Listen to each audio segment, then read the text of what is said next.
नमस्कार, एक बार फिर आप सभी का स्वागत है आपके अपने परिवार परम अखिल क्लासेस में। जीएस की इस सीरीज़ में हम लोग आज जिस टॉपिक पे बात करने वाले हैं वो है हमारा वैदिक काल। देखिएगा, ऑलरेडी हम लोग की आज ये जीएस का कौन सा लेक्चर है, ये तीसरा लेक्चर है। कौन सा लेक्चर है? तो ये जीएस का थर्ड क्लास है। ठीक, थर्ड क्लास की अगर मैं बात करूं तो इससे पहले अगर आपने पहले दो एमसीक्यूज़ को नहीं देखा है तो प्लीज़ आप उसे एक बार ज़रूर देखिए। जो पहले वाली क्लास है हम लोगों ने उस पर किस पे बात किया था? तो हम लोगों ने उस पर पाषाण काल में बात किया है। और पाषाण काल के बाद में जो हमारा सेकंड सेशन था, सेकंड सेशन पे हम लोगों ने सिंधु घाटी सभ्यता के बारे में देखा है। किसके बारे में? सिंधु घाटी सभ्यता के बारे में। तो ये दो क्लास हम लोगों की हो चुकी है। आज तीसरा जिस पे हम बात करेंगे वो है वैदिक काल।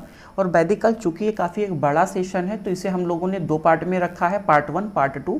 आज हम पार्ट 1 पे बात करेंगे और जो आपके रेस्ट क्वेश्चंस हैं वो हम लोग अपने नेक्स्ट सेशन में कवर करने की कोशिश करेंगे, जिससे कि सेशन बहुत लंबा ना होने पाए और आपका धीरे धीरे प्रश्न कवर हो जाए। देखिए, हमारा टारगेट क्या है? हमारा टारगेट है यूपी पीसीएस को लेकर के, आरओ एआरओ को लेके, बीईओ को लेकर के, टीजीटी पीजीटी सीडीएस और एनडीए में, इन सब में जो आपके जीएस वाले क्वेश्चंस आते हैं ये हमारे टारगेट पे है। और हमारी कोशिश है कि एग्ज़ाम तक लगभग हम 4000 प्रश्नों को करके निकले। हालांकि मैं टीजीटी पीजीटी की बात नहीं कर रहा क्योंकि ये एग्ज़ाम आपके बहुत जल्द हो जाएंगे, लेकिन आप चाहे पीसीएस दे रहे हैं, आरओ एआरओ दे रहे हैं, खंड शिक्षा अधिकारी दे रहे हैं या डिफेंस दे रहे हैं, या इवन आप कोई भी वनडे एग्ज़ाम दे रहे हैं, इन सारे वनडे एग्ज़ाम में जीएस का जो प्रश्न है, भरोसा रखिए अगर आपने ये वाली सीरीज़ पूरी कंप्लीट कर ली तो एक भी प्रश्न यहाँ से बाहर नहीं जाएगा, क्योंकि ये सारे के सारे वो प्रश्न हैं जो ऑलरेडी कहीं ना कहीं पूछे गए हैं और संभावना है विगत में पूछे जाने की। ठीक है, तो आज का सेशन हम लोग स्टार्ट करते हैं। और इसका एक खास बात है कि ये जो एमसीक्यूज़ मैं आप लोगों को करवा रहा हूँ इसका पीडीएफ भी आपको हमारे टेलीग्राम चैनल पे मिल जाएगा। मतलब जो मैं पीपीटी यूज़ कर रहा हूँ इस पे जितनी भी चीज़ें मैं लिख रहा हूँ वो सारी चीज़ें डिट्टो आपको हमारे टेलीग्राम चैनल पर मिल जाएगा। टेलीग्राम चैनल में आप अगर लिखेंगे परम अखिल,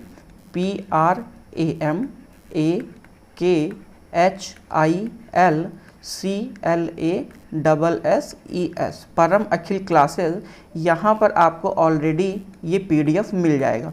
अभी तक जितने भी सेशंस हम लोगों ने कवर किए हैं यहाँ पर मैंने उसे अपलोड कर दिया है। प्लस इससे अगर रेस्ट आपको किसी और एग्ज़ाम का प्रीवियस ईयर का क्वेश्चन पेपर चाहिए या कोई और चीज़ चाहिए तो वो आप नीचे कमेंट ड्रॉप कर सकते हैं, हमारी टीम उसे कवर करने की कोशिश करेगी। चलिए आज का सेशन स्टार्ट करते हैं। और आपके सामने रहा ये आज का पहला प्रश्न। देखिएगा, मैं थोड़ा सा पेन को हल्का कर लूँ क्योंकि पेन ऑलरेडी थोड़ा सा ब्रॉड है और आपको देखने में भी प्रॉब्लम्स आएंगी। तो कह क्या रहा है पहला प्रश्न? पहला प्रश्न हमारा कह रहा है कि अध्यात्म ज्ञान के विषय में नचिकेत और यम के जो संवाद है वो किस उपनिषद में प्राप्त होता है। देखिए, प्रश्नों की भाषा कुछ भी हो बट दो चीज़ आपको हमेशा मिलेगी कि यम और नचिकेत का जो संवाद है वो किस उपनिषद में आपको देखने को मिलता है। सो मेरे दोस्त, इसका जो ऑप्शन दिया हुआ है वृद्धरायण उपनिषद, कंठोक उपनिषद, उसके बाद में आपका छंदोगी उपनिषद और आपका केन उपनिषद, ये चार आपके ऑप्शन के तौर पर दिया हुआ है। देखिएगा, अगर मैं थोड़ा सा बात करूं वृद्धरायण उपनिषद की तो वृद्धरायण उपनिषद में आपको किसका संवाद मिलता है? तो आपको गार्गी एवं याज्ञवल्क्य का मिलता है। किसका? गार्गी एवं याज्ञवल्क्य,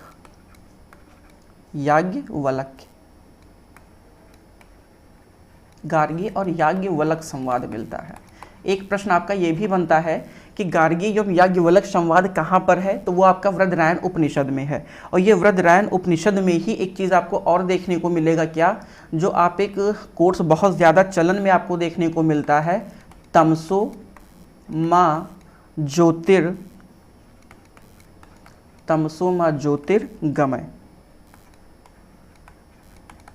तमसोमा ज्योतिर्गमय, ये वाला जो कोर्स है ये कहाँ पर मिलेगा? ये भी आपको वृद्धरायण उपनिषद के अंतर्गत मिलेगा। तो गार्गी याज्ञवल्क्य जो संवाद है वो और तमसोमा ज्योतिर्गमय, ये दोनों कहाँ पर है? ये वृद्धरायण उपनिषद में देखने को मिला है। इसके बाद में अगर मैं थोड़ा सा बात करूँ कंठोक उपनिषद की तो कंठोक उपनिषद ये क्या है? कंठोक उपनिषद ये कृष्ण ऐतरेय जो आपका ग्रंथ है उसका है। किसका? कृष्ण का, कृष्ण ऐतरेय। कृष्ण ऐतरेय क्या है? तो कृष्ण ऐतरेय, ऐतरेय वेद मतलब ऐतरेय क्या है मैं आपको बता दूं कि एक आपने नाम सुना होगा, ऐतरेय एक क्या है? ब्राह्मण ग्रंथ है, किसका? ऋग्वेद का। और ऋग्वेद का जो आपका एक तरीके से मैं बात करूं जो ग्रंथ है, हालांकि जो कृष्ण ऐतरेय ब्राह्मण कहना ये बेहतर नहीं होगा। ऐतरेय किसका है? क्षमा चाहूँगा, ये ऐतरेय वही मैं सोच रहा हूँ कि ऐतरेय यहाँ क्या है? ये ऐतरेय तो ऋग्वेद का है। किसका है? ऐतरेय ऋग्वेद का है, क्षमा चाहूँगा मैं, ऐतरेय ऋग्वेद का है। ये कृष्ण शुक्ल यजुर्वेद है और कृष्ण यजुर्वेद है, एग्जैक्टली। एक है कृष्ण यजुर्वेद और एक है शुक्ल यजुर्वेद। मतलब यजुर्वेद के दो उपनिषदों में आपको देखने को मिलेगा, कृष्ण उपनिषद और आपको शुक्ल। तो जो कृष्ण वाला है, इस कृष्ण यजुर उपनिषद में ही आपको कंठोक उपनिषद देखने को मिल जाता है। वहीं पे जो कृष्ण उपनिषद है ये किसमें लिखा गया है? तो ये गद्य यवम पद्य, ये दोनों ही में लिखा गया है, गद्य शैली में और पद्य शैली, दोनों शैली में लिखा गया है। और इसी कंठोप उपनिषद की अगर मैं बात करूं तो इसी कंठोप उपनिषद में ही आपको क्या देखने को मिलता है? इसी कंठोप उपनिषद में आपको नचिकेत यवम यम का क्या देखने को मिला है? यम का संवाद देखने को मिलेगा। तो ये कुछ चीज़ें हैं जिसे आप सामान्यतः पता रखिएगा। और ये कंठोप उपनिषद जो है ये शुक्ल यजुर्वेद का एक उपनिषद है। क्या है? ये शुक्ल यजुर्वेद का उपनिषद है। तो ये कुछ बेसिक से प्रश्न हैं जो आपको पता होने चाहिए इन सारे तथ्यों के बारे में। तो आपका राइट ऑप्शन क्या हो जाएगा? आपका राइट ऑप्शन हो जाएगा बी। आगे बढ़ते हैं और देखते हैं दूसरा प्रश्न। उपनिषद काल के राजा अशुपति शासक कहाँ के शासक थे? राजा अशुपति कहाँ के शासक थे? ये आपसे ये पूछ रहा है। काशी का पूछ रहा है कि क्या ये काशी के राजा थे, या उसके बाद पूछ रहा है कैकेयी के राजा थे, पांचाल या विदेह के राजा थे। ठीक है, देखिएगा अगर मैं थोड़ा सा उपनिषद काल में बात करूं तो उपनिषद काल में सामान्यतः आपको 4 राजाओं का वर्णन देखने को मिलता है। कौन कौन से राजा? 1 सेकंड में थोड़ा सा पेन को ब्रॉड कर लूँ। कौन कौन से 4 राजा? देखिएगा 4 राजा में एक नंबर 1 पे तो आपको राजा जनक मिलेंगे। कौन मिलेगा? राजा जनक। दूसरे कौन राजा मिलेंगे? आपको दूसरे राजा मिल जाएंगे प्रवहड़। क्यों भैया, क्यों नहीं चल रहे हो तुम पेन? अच्छा, प्रवहड़,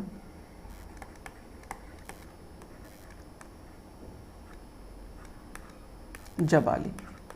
प्रवहड़ जबाली के बाद में आपको एक मिलेंगे कैकेयी के राजा अशुपति, और अशुपति के साथ में एक और राजा का आपको उल्लेख मिलेगा, वो राजा है अजातशत्रु। अजातशत्रु, ये 4 राजा का उल्लेख मिला है। राजा जनक कहाँ के राजा का उल्लेख मिला है? तो ये में है विदेह के राजा। कहाँ के? विदेह के राजा। जनक विदेह के राजा हैं। प्राणहित जवाली ये कहाँ के हैं? ये पांचाल के हैं। कहाँ के? ये पंचाल के हैं। और अशुपति कहाँ के हैं? तो अशुपति आपके जो राजा हैं ये केकई के हैं। और केकई के साथ में जो अजातशत्रु है ये कहाँ का शासक है? तो ये काशी का शासक है। ठीक, काशी में सामान्यतः आप देखेंगे तो इसको जो मतलब इसका ससुराल पक्ष से मिला हुआ था काशी। ठीक है, हम आगे जब बात करेंगे अपना मगध साम्राज्य, तो मगध साम्राज्य में आपको अजातशत्रु का वर्णन देखने को मिलेगा। तो इसका राइट ऑप्शन कौन सा है? राइट ऑप्शन के तौर पर आप देखेंगे तो इसका राइट ऑप्शन है बी, केकई के, मतलब एक तरीके से 1 सेकेंड मैं पेन चेंज कर लूँ। किसके? केकई के शासक कौन थे? अशुपति। एक चीज़ और याद रखिएगा, अगर अजातशत्रु को आप देखेंगे तो अजातशत्रु किस वंश का है? तो अजातशत्रु ये हर्यक वंश का है। ठीक, और हर्यक वंश के संस्थापक कौन था? तो हर्यक वंश के संस्थापक का अगर मैं बात करूं तो इसका नाम था बिंबसार। क्या? बिंबसार। 2 शासक हैं, एक है बिंदुसार और एक है बिंबसार। ये बिंबसार है, बिंबसार का संबंध हर्याक वंश का है। और हर्याक वंश कहाँ का है? मगध जो साम्राज्य रहा है, मगध साम्राज्य में जो पहला शासक हुआ है वो हर्याक वंश रहा है। पहला हर्याक वंश रहा है। दूसरा कौन सा रहा है? तो दूसरा रहा है शिशुनाग वंश। क्या रहा है? शिशुनाग वंश। और तीसरा क्या रहा है? तीसरा रहा है नंद वंश। और इसी नंद वंश का अंतिम शासक कौन सा था? घनानंद। और घनानंद को पराजित करने के बाद में चंद्रगुप्त ने किसकी स्थापना की थी? इसी मगध के साम्राज्य पे, मौर्य वंश की। कभी इतिहास जब मैं डिटेल में आपको पढ़ाऊंगा तो बहुत मज़ा आने वाला है। थोड़ा सा कहानी में अगर आपको बताना चाहूँ तो मगध में पहला शासक वंश आया वो हर्याक वंश आया है, और हर्याक वंश को पितृहंता वंश भी कहा जाता है। बिंबसार, अजातशत्रु और उदयन ये तीनों हर्याक वंश के मतलब शासक हैं। इसी के साथ में अगर आप थोड़ा सा अजातशत्रु को देखेंगे तो अजातशत्रु के शासन काल में ही प्रथम बौद्ध संगीति भी हुआ था राजगृह में। ऐसा माना जाता है कि जो हर्याक वंश है मगध की जो राजधानी थी वो राजगृह रही है। ठीक है, डिटेल में और आगे हम लोग बात करेंगे। तो ये कुछ बेसिक्स थे, राइट ऑप्शन के तौर पर भी ये थोड़ा सा आप याद रखिएगा। बढ़ते हैं। देखिए, अगर क्लास में आपको मज़ा आ रहा है तो प्लीज़ क्लास को आप लाइक शेयर भी करें और सब्सक्राइब भी करें।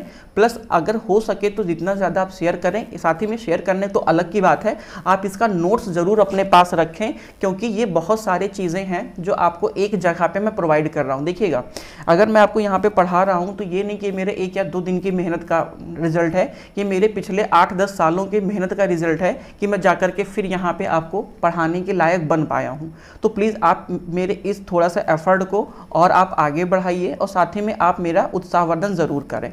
आगे बढ़ते हैं। निम्नलिखित में से वैदिक साहित्य का सही क्रम कौन सा है? अगर मैं बात करूं कि वैदिक साहित्य का सही क्रम कौन सा है तो ये लेटेस्ट चल रहा है, मतलब अब ये लेटेस्ट पैटर्न है। क्या है? ये लेटेस्ट पैटर्न चल रहा है क्वेश्चन का। अब इस प्रकार के बहुत ज़्यादा प्रश्न पूछे जा रहे हैं। ऑप्शन के तौर पर क्या है? वैदिक संहिता, ब्राह्मण, अरण्यक या उपनिषद। वैदिक संहिताएं, उपनिषद, अरण्यक या ब्राह्मण। वैदिक संहिताएं, अरण्यक, ब्राह्मण या उपनिषद। वैदिक संहिताएं, वेदांग, अरण्यक, स्मृति। ये तो बिल्कुल पेवर गलत है।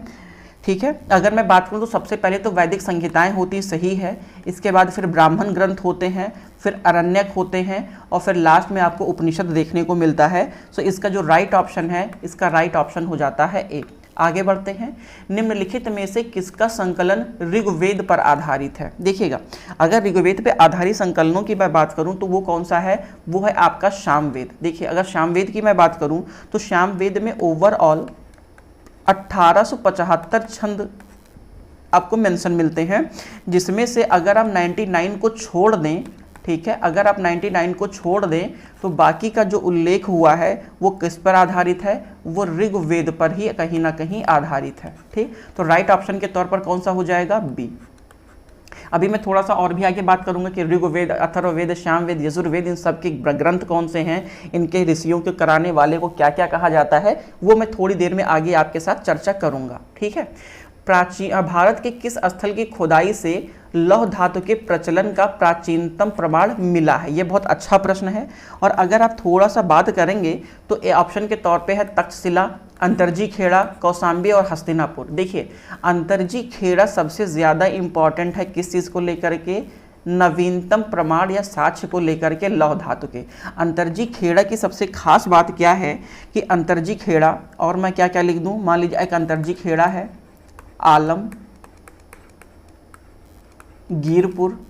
आलमगीरपुर के साथ में और मथुरा, क्योंकि मथुरा मूर्तिकला से भी संबंधित रहा है। मथुरा के साथ ही में और क्या है? तो मथुरा के साथ में रोपण के साथ ही में श्रावस्ती। इन सारे स्थानों की अगर खुदाई की गई है तो यहाँ पे कौन सा युग आपको देखने को मिला है? लौह युग, मतलब लौहकालीन युग मिला है। और यहीं से आपको लौहकालीन युग के साथ साथ में आपको धातु की भट्टियां भी मिली हैं, मतलब धातुमल भट्टी जिसे बोला जाता है, धातुमल भट्टी भी मिला है, जिससे ये अंदाज़ा लगाया जाता है कि यहाँ पे जो मतलब शोधन किया जाता था, शोधन के जो मतलब एक तरीके से शोधन वाले हब हुआ करते थे वो क्षेत्रीय स्थल पर किया जाता था। तो राइट ऑप्शन के तौर पर क्या हो जाएगा? बी।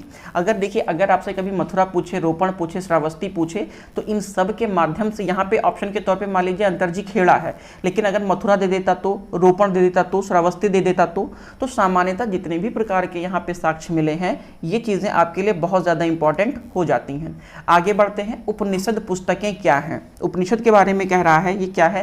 ये आपको भी पता होगा, धर्म पर, विधि पर, योग पर या दर्शन पर। तो सारी सी बात है कि जो उपनिषद हुए हैं ये हमेशा किस पर रहे हैं? दर्शन पर रहे हैं, और इन्हें वेदांत भी कहा जाता है। क्या कहा जाता है?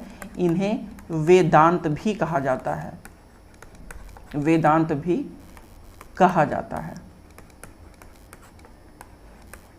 ठीक है, आगे बढ़ते हैं।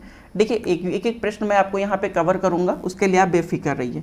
अगला प्रश्न जो आपसे कह रहा है कि आरंभिक वैदिक साहित्य में सर्वाधिक वर्णित नदी कौन सी है। अब एक एक प्रश्न का मैं आपके साथ डिटेल्ड ओपन करता चलूंगा। ऑप्शन के तौर पर क्या क्या मिल जाएगा, सिंधु नदी, शतद्री नदी, सरस्वती नदी या गंगा नदी। देखिएगा, अगर मैं वैदिक काल की बात करूं तो वैदिक काल में सच एज गंगा का बहुत ज़्यादा इंपॉर्टेंस रोल नहीं रहा है, लेकिन सरस्वती का रहा है। लेकिन चूंकि यहाँ पे कह रहा है सबसे सर्वाधिक महत्व क्या रहा है, तो सबसे ज़्यादा महत्व वो रहा है आपका सिंधु नदी का। किसका महत्व रहा है, सिंधु नदी का। और अगर थोड़ा सा मैं सिंधु नदी की बात करूँ तो मेरे दोस्त सिंधु नदी का सबसे ज़्यादा उल्लेख किया गया है, और सिंधु नदी को क्या कहा गया है, सोम की माँ कहा गया है। सिंधु नदी को सोम की माँ कहा गया है। वहीं पे अगर मैं गंगा की बात करूं तो गंगा नदी का कितनी बार उल्लेख किया गया है, गंगा नदी का उल्लेख सिर्फ 2 बार किया गया है। वहीं पे अगर मैं सपोज दैट यमुना की बात करूं तो यमुना का उल्लेख कितनी बार हुआ है, यमुना का उल्लेख आपको 3 बार देखने को मिल जाता है। देखिए, नदियों के उल्लेख के आधार पर जो हमारे इतिहासकार हैं ये मानते हैं कि लगभग कितनी बार किसका उल्लेख हुआ है और उसी हिसाब से उसके इम्पोर्टेंस कितना रहा होगा, ऐसा कहा जाता है। इसी के साथ में अगर आप कृषि को देखेंगे तो कृषि का 33 बार उल्लेख किया गया है। कृषि के साथ में ग्राम का है, विष का है या वरुण का है। सबसे ज़्यादा बार अगर कभी आपसे पूछा जाए कि सबसे ज़्यादा बार किसका उल्लेख किया गया है, तो सबसे ज़्यादा बार उल्लेख किया गया है इंद्र का। कितनी बार उल्लेख किया गया है, लगभग 250 बार इंद्र का उल्लेख किया गया है। तो ये सारी कुछ बेसिक सी चीज़ें हैं जो आपको याद रखना है। तो इसका राइट ऑप्शन क्या हो जाएगा, राइट ऑप्शन हो जाएगा ए, सिंधु नदी। आगे बढ़ते हैं।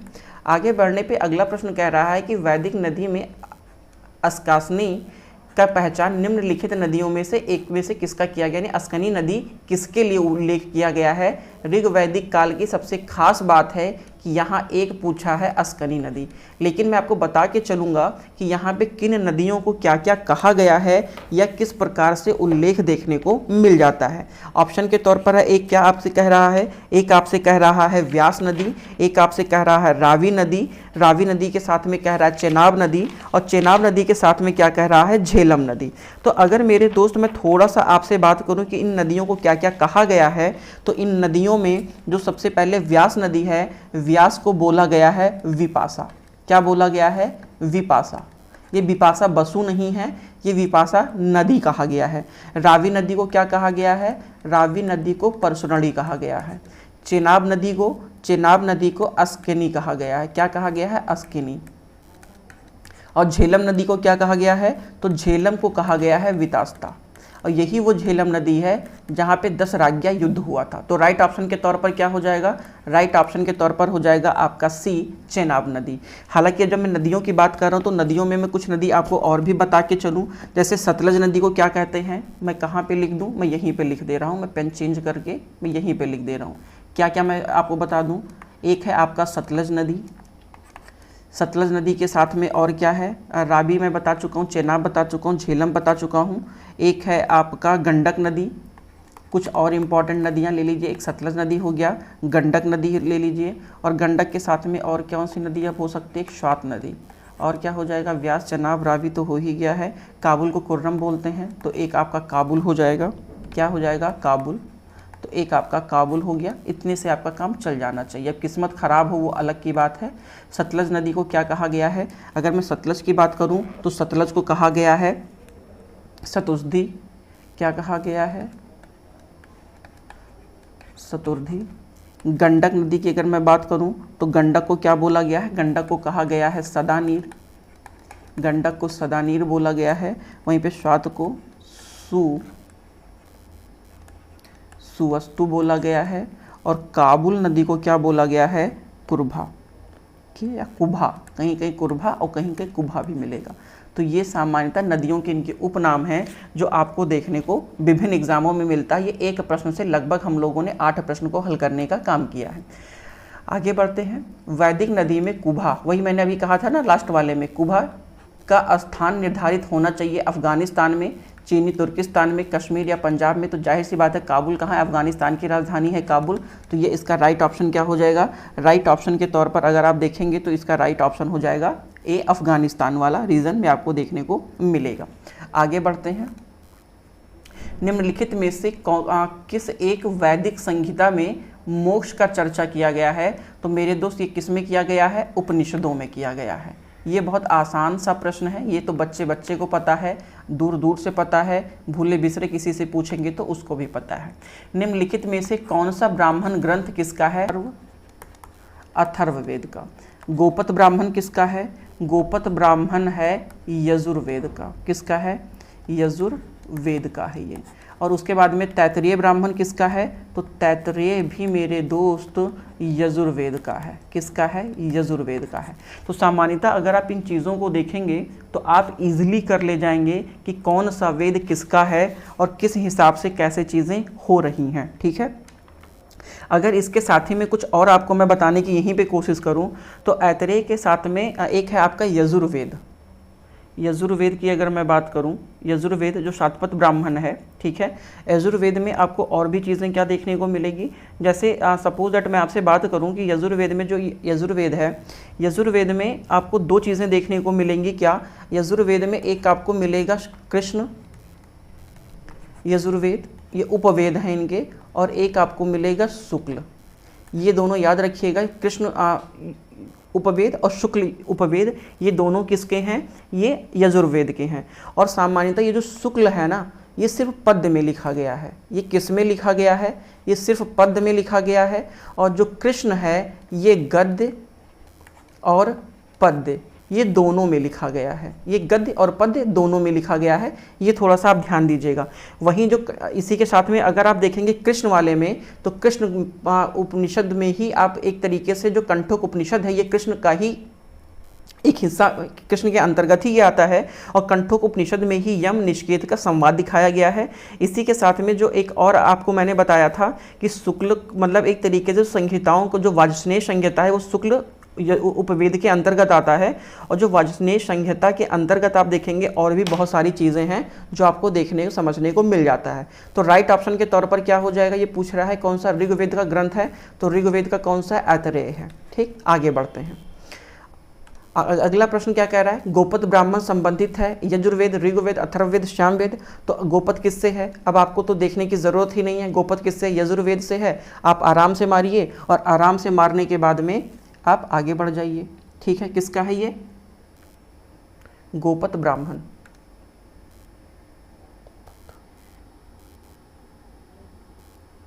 सपोज दैट, वन सेकेंड,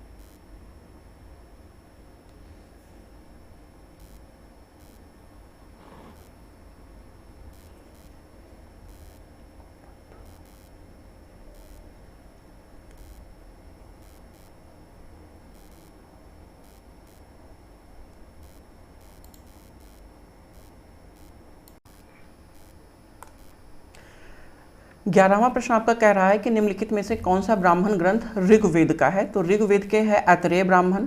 मैंने अभी थोड़ी देर पहले आपको बताया था कि जो आपका ऋग्वेद के जो ब्राह्मण ग्रंथों में देखने को मिलेगा क्या, एक आपका तो ऐतरेय देखने को मिलेगा।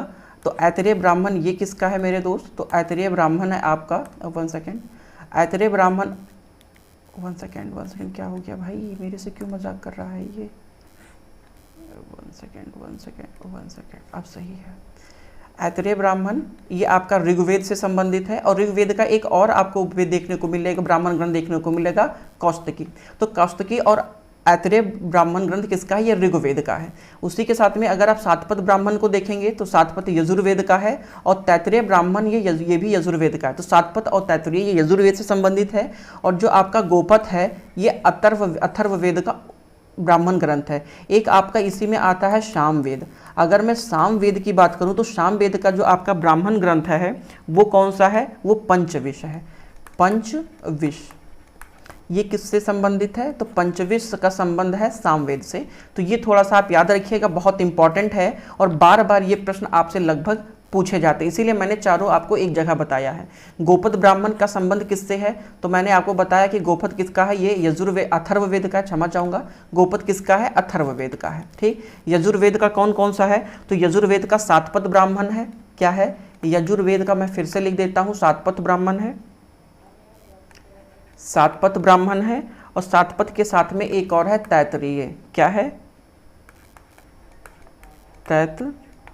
तैतरीय। तो ये सातपद ब्राह्मण किस और तैतरीय किसका है? ये यजुर्वेद का है। ऋग्वेद का मैं बात करूं तो ऋग्वेद का ब्राह्मण ग्रंथ कौन सा है? ऐतरेय, जो कि इससे पहले मैंने अभी जस्ट आपको बताया है। अथर्ववेद का कौन सा है? तो अथर्ववेद का है गोपथ, अथर्ववेद का है गोपथ। और सामवेद की अगर मैं बात करूं तो सामवेद का क्या है? पंचविश है। एक बार मैंने फिर से आपको बता दिया है, तो ये बात आपको पता होनी चाहिए। आगे बढ़ते हैं। आगे बढ़ने पे कह रहा है कि ऋग्वेद का कौन सा मंडल पूर्णतः सोम को समर्पित है? ऑप्शन के तौर पे कह रहा है कि 7वां मंडल, 8वां मंडल, 9वां मंडल और 10वां मंडल। देखिएगा, सपोज दैट अब ऋग्वेद के बारे में अब मैं आपसे थोड़ा सा बात कर लेता हूँ। ठीक है, देखिएगा, ऋग्वेद लगातार हम लोग पढ़ते जा रहे हैं, लेकिन सपोज दैट अभी मैंने ऋग्वेद के बारे में आपसे बहुत ज़्यादा चर्चा नहीं किया है। तो अब हम थोड़ा सा एक बार ऋग्वेद को देख लेते हैं कि ऋग्वेद में हमें क्या क्या चीज़ जानने लायक है। ठीक, तो ऋग्वेद की अगर मैं बात करूँ तो क्या है? पहली बात तो ऋग्वेद प्राचीनतम वेद है। क्या? नंबर 1 प्राचीनतम वेद। नंबर 2 की अगर मैं बात करूं तो इसके करने वाले ऋषि और मुनियों को क्या कहा गया है? ऋषि और मुनियों को होत्र कहा जाता है या होता कहा जाता है। ठीक है, तीसरे नंबर पे और अगर मैं बात करूं तो 2 मंडल से लेकर के और जो 7 मंडल है ये आपके सबसे प्राचीन मंडल है। क्या है? ये सबसे प्राचीन या प्राचीनतम मंडल है। मैं एक एक जगह बता रहा हूँ ताकि आप कंफ्यूज ना करें। चौथे नंबर की क्या खास बात है कि जो 2 से और 7वां मंडल है, इन्हीं में ही लगभग 7वें मंडल में, क्या 2 से नहीं 7वें मंडल में किसका उल्लेख किया गया है? 7वें मंडल में 10 राज्ञां युद्ध का वर्णन किया गया है। ये गया है, जानो से कर लीजिएगा, 10 राज्ञां युद्ध वर्णन किया गया है। ठीक, 10 राज्ञां युद्ध का वर्णन किया गया। किस नदी पर हुआ था? तो ये रावी नदी पर हुआ है। ठीक, किस नदी पर हुआ है? रावी नदी पर हुआ है। और किसके किसके बीच में हुआ है? तो एक राजा है सुदास प्लस 10 जनों के मध्य हुआ है। और जन किस शब्द का उपयोग किया गया है? तो जन का प्रयोग वैदिक काल में राजा के लिए किया गया है या राजन के लिए किया गया। तो कहने का मतलब क्या है कि 10 अलग अलग राजा और राजा सुदास के बीच में 10 राज्ञां युद्ध हुआ है, जिसका उल्लेख 7वें मंडल में किया गया है और ये रावी नदी के तट पर हुआ है। ये चीज़ें थोड़ा सा याद रखिएगा। इसी के साथ में जो 10वां मंडल है, 10वां मंडल के पुरुष सूक्त में 10वें मंडल के पुरुष सूक्त में किसका वर्णन किया गया है? वर्ण व्यवस्था का वर्णन किया गया है। किसका वर्णन किया गया है? वर्ण व्यवस्था का वर्णन किया गया है। तो ये लगभग ऋग्वेद से संबंधित इतने ही प्रकार के आपसे प्रश्न बने हैं जितने से आपका काम आराम से चल जाएगा। अब ये प्रश्न पूछ क्या रहा है ये थोड़ा सा देख लेते हैं कि ऋग्वेद में किस मंडल में सोम का उल्लेख किया गया है? तो सोम का उल्लेख किया गया है मेरे दोस्त 9वें मंडल में। किसमें किया गया है? 9वें मंडल में सोम का उल्लेख किया गया है। आगे बढ़ते हैं। आगे बढ़ने के साथ हमारा जो अगला प्रश्न कह रहा है ऋग्वैदिक संहिताओं में 9वां मंडल पूर्णतः किसको समर्पित है? तो सामान्यतः आपको पता है, मैंने थोड़ी देर पहले ही बताया है कि ये आपको सोम को समर्पित है। तो यहाँ पे बहुत ज़्यादा और देखने समझने की ज़रूरत नहीं है। यज्ञ संबंधी विधि विधानों का पता किससे चलता है? तो यज्ञ संबंधी विधि विधानों का पता किससे चलता है? ऋग्वेद से चलता है, सामवेद से चलता है, ब्राह्मण ग्रंथों से चलता है या यजुर्वेद से चलता है? तो मेरे दोस्त आपको पता है कि जो सामान्यतः विधि विधान है यज्ञों का, उसमें किसका उल्लेख किया गया है? यजुर्वेद में किया गया है। तो ये चीज़ आपको पता होना चाहिए। इसी के साथ ही में आप देखेंगे तो यजुर्वेद के 2 भाग हैं, 2 भाग कह लीजिए या 2 उपवेद कह दीजिए। कौन सा? एक है आपका कृष्ण और एक है आपका शुक्ल। बस इतना आप याद रखिए, आपको सब पता है, बाकी चीज़ें देखा जाएगा। अगला प्रश्न आपसे कह रहा है मेरे दोस्त कि निम्नलिखित में से सूची 1 और सूची 2 का सही मिलान करना है, जो अभी तक मैं ऑलरेडी आपको बता चुका हूँ। एक तरफ आपके वेद हैं और एक तरफ क्या दिया हुआ है? एक तरफ उनके ग्रंथ दिए हुए हैं या ब्राह्मण ग्रंथ दिए हुए हैं कि कौन सा किसका है। ऋग्वेद, तो आपको पता है कि ऋग्वेद का कौन सा है? तो ऋग्वेद का ऐतरेय है। अगर आपको ऋग्वेद का ऐतरेय पता है तो अब हम कहाँ कहाँ जाएंगे? हम जाएंगे सी, और सी का तीसरा क्या है? ये है। मतलब ये गलत और ये गलत, सारा आपको याद करने की ज़रूरत नहीं है। अगर आपको एक याद है तो भी अब आपका काम 50-50 का हो गया। अब आपको सामान्यतः अगर यजुर्वेद, देखिए ऋग्वेद के बाद में सबसे आसान क्या है? सबसे आसान है यजुर्वेद, क्योंकि यजुर्वेद का क्या है? 7 पद है। अब यजुर्वेद का 7 पद पे चले जाइए। अगर आप यजुर्वेद का 7 पद पे चले गए हैं तो अब कहाँ से आ जाए? चलिए डी का चौथा, सॉरी डी का दूसरा। तो डी का दूसरा कहाँ पे आपको देखने को मिलेगा? डी का 7 पद, डी का दूसरा। तो डी का दूसरा तो कहाँ पे? कहीं दिख ही नहीं रहा है भाई।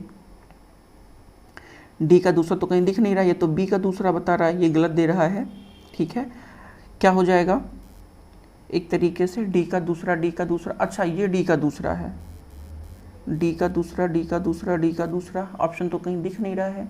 ऋग्वेद में आप देखेंगे, ऋग्वेद का कौन सा है? तो ऋग्वेद का ऐतरेय ब्राह्मण है। ठीक है, तो ऋग्वेद को हमने ऐतरेय मार दिया, यजुर्वेद को हमने 7 पद मार दिया, और क्या पूछ रहा है? और सामवेद को हमने पंचविश मार दिया, तो सामवेद को हमने पंचविश मार दिया। अब एक ही बच रहा है अथर्ववेद, और अथर्ववेद का क्या हो जाएगा? अथर्ववेद का गोपथ हो जाएगा। अब ये कहीं पे मिले तो अच्छी बात है। ए का तीसरा,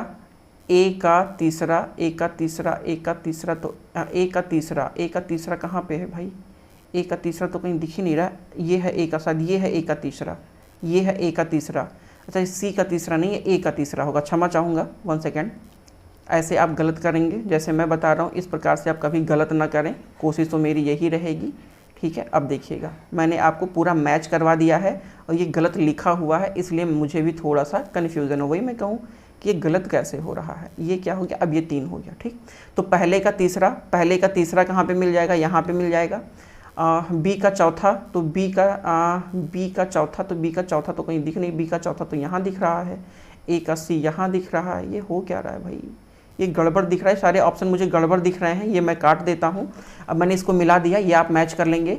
ऋग्वेद का है पंचविश, ठीक है, सॉरी, ऋग्वेद का ऐतरेय, सामवेद का पंचविश, अथर्ववेद का गोपथ और यजुर्वेद का सामवेद। अब ये आप मिला लीजिएगा। अगर आपसे मिल जाए तो बहुत अच्छी बात है, और अगर ना मिले तो बहुत बुरी बात है। लेकिन फिर भी अगर आप देखेंगे तो ये ऑप्शन के तौर पे थोड़ा सा उल्टा सीधा दिख रहा है, बट ऑप्शन के तौर पर क्या हो जाएगा? ए का हो जाएगा तीसरा। ठीक है, क्या हो जाएगा? 1 सेकेंड।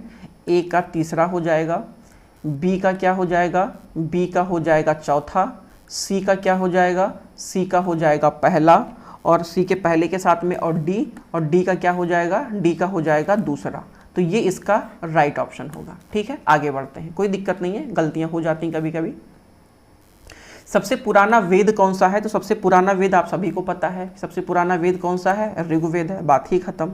उसके साथ में अगला प्रश्न कौन सा है? देखिए, कहीं कहीं लॉलीपॉप आ जाता है। किस वैदिक ग्रंथ में वर्ण शब्द का सर्वप्रथम उल्लेख किया गया है? तो ये आपको भी पता है कि ऋग्वेद में सबसे पहले उल्लेख किया गया है। कहाँ पर उल्लेख किया गया? तो ऋग्वेद के 10वें मंडल में किया गया है, पुरुष सूक्त में। देखिए, वर्ण का जो पहले प्रयोग किया गया था ऋग्वेद में, वर्ण का, ये एक प्रकार से वर्ण का जो उल्लेख किया गया था ये रंग के लिए किया गया था। ठीक है, ऋग्वेद में कहीं कहीं रंग का अर्थ है, लेकिन साथ ही में आप देखेंगे तो इसका उल्लेख व्यवसाय के लिए भी किया गया था। किसके लिए किया गया है? व्यवसाय के लिए किया गया था। कहाँ पर? ऋग्वेद में। लेकिन बाद में फिर इसे जन्म के आधार पर उपयोग किया जाने लगा, जो कि मान्यताएं अलग हुई हैं। तो हम, ये अलग का मैटर है, हम जब बात करेंगे पूरा का पूरा वैदिक सभ्यता पर तो हम बात कर लेंगे। आगे बढ़ते हैं। वर्ण व्यवस्था से संबंधित पुरुष सूक्त मूलतः कहाँ पाया जाता है, तो ये भी मैंने आपको बता दिया है कि ये कहाँ पर है, ऋग्वेद में है पुरुष सूक्त। आगे बढ़ते हैं, बहुत ज़्यादा आपको देखने की ज़रूरत नहीं है। क्लासिक संस्कृत में आर्य शब्द का क्या अर्थ है? क्लासिक में आर्य शब्द का क्या अर्थ है? ईश्वर में विश्वास, एक वंशानुगत जाति, किसी विशेष धर्म में विश्वास रखने वाला या एक उत्तम व्यक्ति। तो मेरे दोस्त यहाँ पर जो क्लासिक संस्कृति की बात कही गई है वो एक उत्तम व्यक्ति के लिए उपयोग किया गया है। सो इसका राइट ऑप्शन क्या हो जाएगा? डी हो जाएगा। ठीक, अब यहाँ से थोड़ा सा हम लोग मिसलेनियर चीज़ों को देख लेते हैं जो कि सामान्यतः हमारे एग्जाम में पूछा जाता है और आपको जानना समझना चाहिए। किसको लेकर के? वेद को लेकर के। देखिएगा, अगर सपोज दैट मैं बात करूं, ये क्या हो गया भाई,